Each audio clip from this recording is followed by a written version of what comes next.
That's number 7. That's a lot of work for number 7.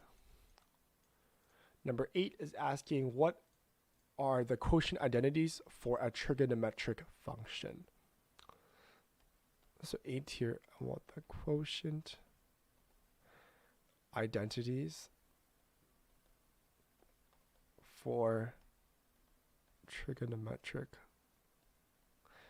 functions. So this here is just kind of like a table that we kind of need to know, right? So as you can see here, quotient identities here, they kind of give you a list, and I don't like how they didn't give you a diagram. So let me draw you a diagram real quick. So if I have a right angle triangle, again, trigonometric ratio refers to, I'm working with a right angle triangle. This is not a good right angle, sorry. All right. This is the best I'm going to do. Here's the right angle here. So I'm going to have some angle here, and I'm going to call this angle theta. So this is, we use angle theta to denote an angle here.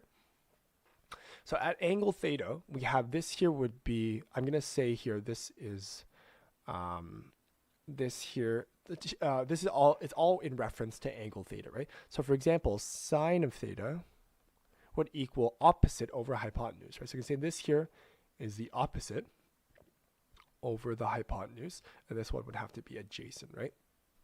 So sine of theta here would be opposite over hypotenuse. You can think of the mnemonic as SOHCAHTOA to help you figure out trigonometric ratios. So sine is opposite over hypotenuse, cosine here is adjacent over hypotenuse, and tangent is opposite over adjacent, right? So I can write down those guys here. So sine, cosine of theta is adjacent over hypotenuse. Again, this A over H. And tangent of theta is opposite over the adjacent, right? Opposite over adjacent here. So we have these functions here, which is great, but we also care about R. We care about our functions in terms of the reciprocal functions, right? We care about these guys here. So we also care about, so we care about our cosecant x, right? So cosecant x or cosecant theta, we care about our secant theta and our cotangent theta, right? And this here is simply just the reciprocal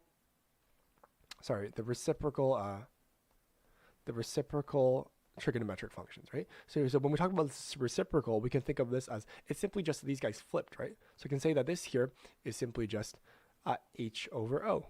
This here would now be h over a, and this here would be a over o, right? Where a here is this this adjacent, o here is the opposite, and hypotenuse is the hypotenuse of the triangle. So this here is, again, these guys are my primary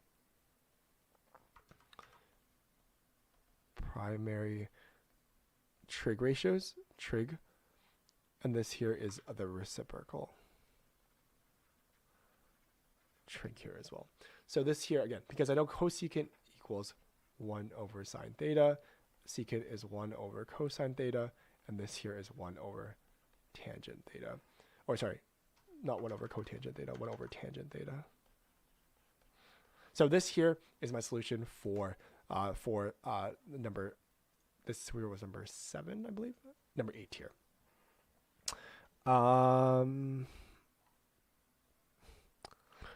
So this here is going to determine that, and then step 3 is saying they're basically two quotient identities, right? So quotient identities just means the relationship between tangent, right? So we know that tangent here equals sine over cosine, and that's going to be our first kind of quotient identity for this guy here.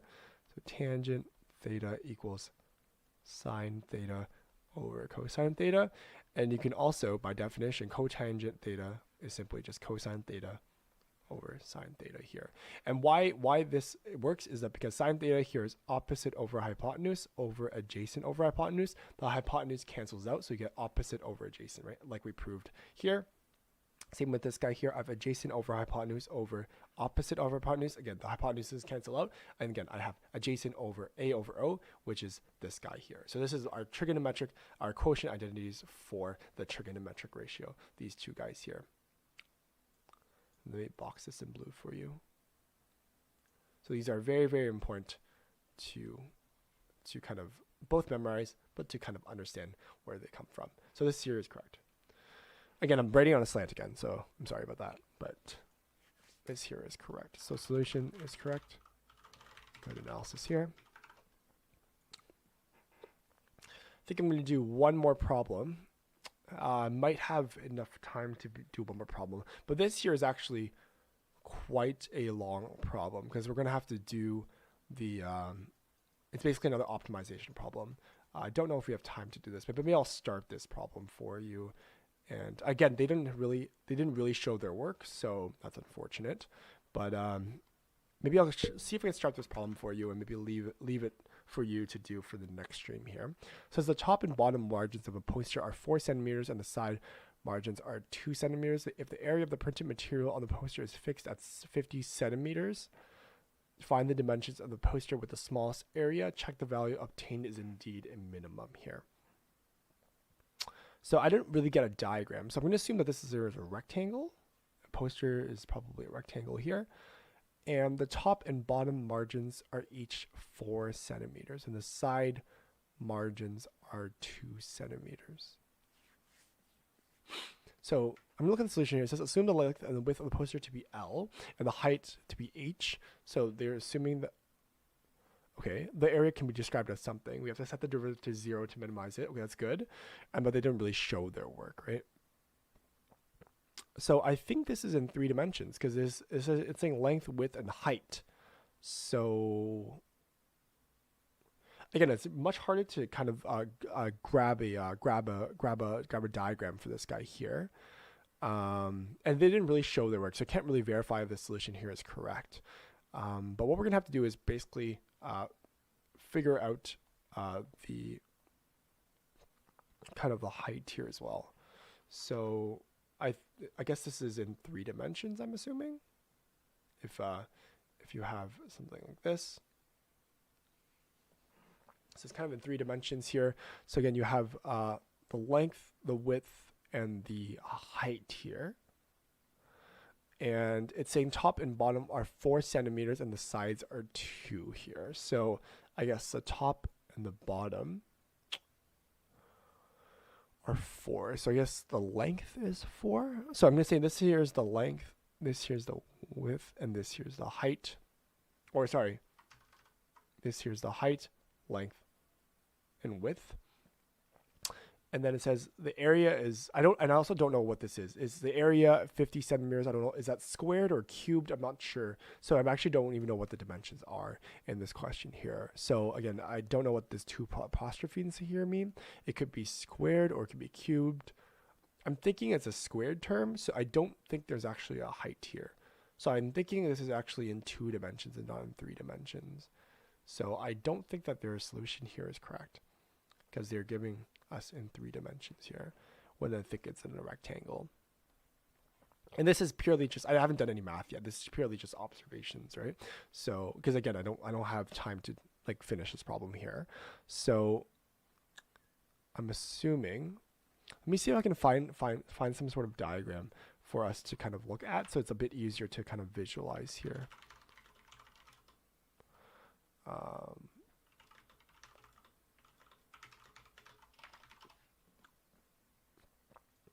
So let me see if we can figure this out.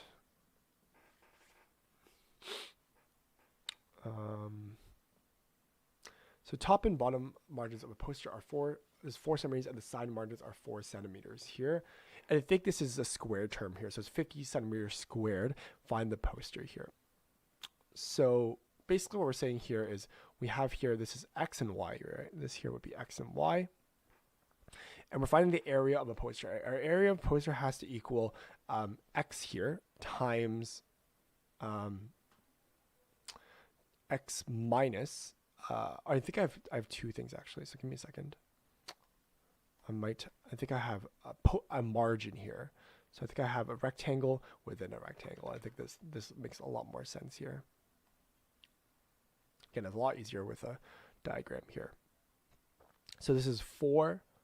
The top and bottom are measured in 4, right? So again, I'm guessing this here is 4. The margins here are 4. Oh, sorry. This here is 4. This here is also 4, and the side margins are 2, right? So this here is 2. this here is 2, right? So basically we can basically find the area of this guy here is as, well, area, we know it's length times width, right? So if I know that this here is length and this here is width, or this here is x and this here is y, I can say that basically I have x here, which is simply x here would be, let's see, some sort of x minus 2 times 2 times 4, right? Or 2 times, not 2 times 4, but 2 times 2, right? So 2 times 2 here.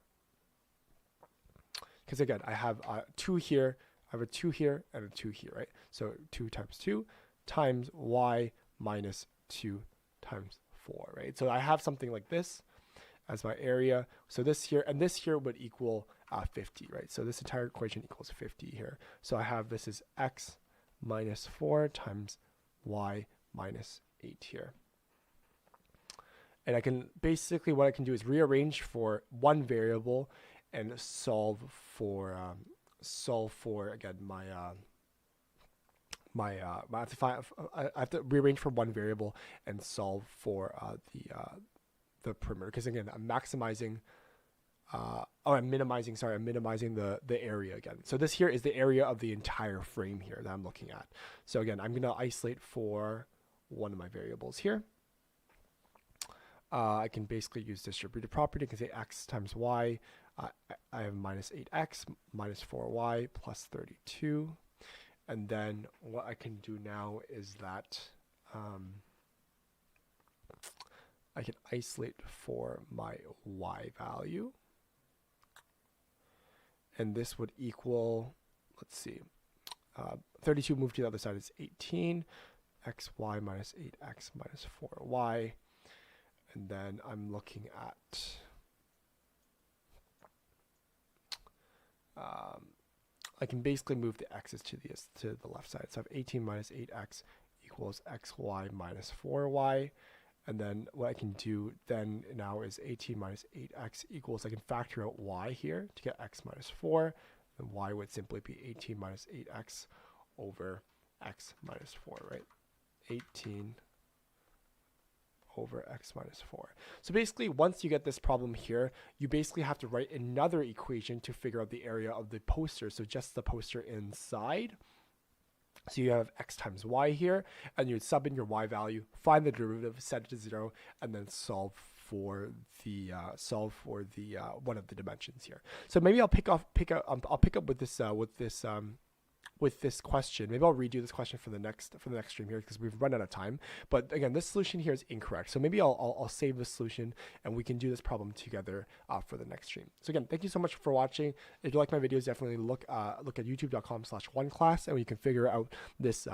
We can work on these solutions together. And what we can do, again, thank you so much for watching. Love the comments in the chat. Very, very encouraging as well. Again, my name is Joey. Again, I stream from Monday to Friday. Again, Monday, Wednesdays, and Fridays are math, and then Tuesdays and Thursdays are indeed chemistry. So you can catch me there, and I'll be there to kind of help you out with any questions you have. Again, thank you so much for watching. Stay safe, stay healthy, and have a great day.